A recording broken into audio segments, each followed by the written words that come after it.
Well, if you are fed up with sky-high rents and looking to buy a home, now may be your time. But there are many things you need to keep in mind before signing on that dotted line and taking those keys. Personal finance expert Dan Roccato joins us live with how to be a smart buyer in a really tough market. Good morning, Dan.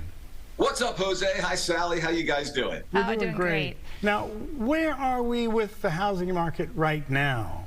You know, weird spot, Jose, especially here in Houston. Sales nationally across the country are down about 30% versus last year. Prices are now down about 3.5%. I suspect that'll continue over the next few months. But rates are up, and that's really the whole story here. As interest rates are now more than double this time last year, it's really, putting a real hurt on a lot of buyers, because think about this. The average median home across the country right now, it's going to cost that buyer about an extra $600 extra each month to get into that same home versus last year. So that has a lot of buyers on the sidelines thinking, is now the time or should I wait? So with the higher mortgage rates, though, maybe the home values are sliding just a little bit?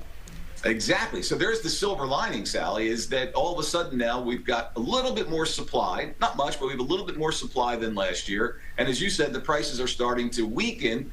That helps the buyers as well. So what are the things we need to think in terms of the factors should you consider before buying? I'm going to give you a few ideas this morning that we don't often think about. Number one, what's the alternative? So let's say you're renting a place for a couple grand a month. After 2 years, that's going to cost you about $50,000 in rent.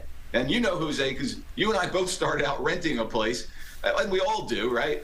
That's money that in many ways is wasted when you think about it. You'll never get that back. You're building no equity.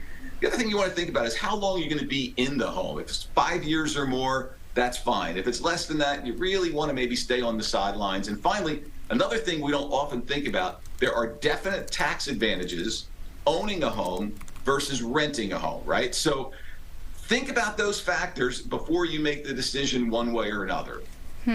Now, if somebody is looking to buy right now in this market, are most realtors requiring a contingency? Yeah, that's a great question. Contingencies are common. And what I always tell buyers is you want to make yourself a strong buyer, right? So get pre-approved, make yourself a stronger buyer to the, when you present that offer to the seller.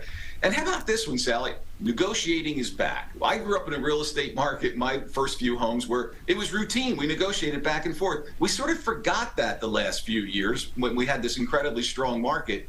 Well, it's back. So don't be shy about negotiating virtually everything, right? Buy now, refi later. Here's what I mean by that. If you've got decent credit and you need to buy a home now, go ahead and buy it. And as interest rates go down in the future, as they will eventually, refi that to lock in the lower rate. So there's a strategy for you as well. And finally, think long term. We're not trading Bitcoin. We're buying a home. It's a family home. We're going to make memories there. So think in terms of years and decades, not what the market's going to do tomorrow. Great information. Dan Roccato, thank you so very much for being with us this morning. Thanks, guys. Have a great weekend. Hey, you too.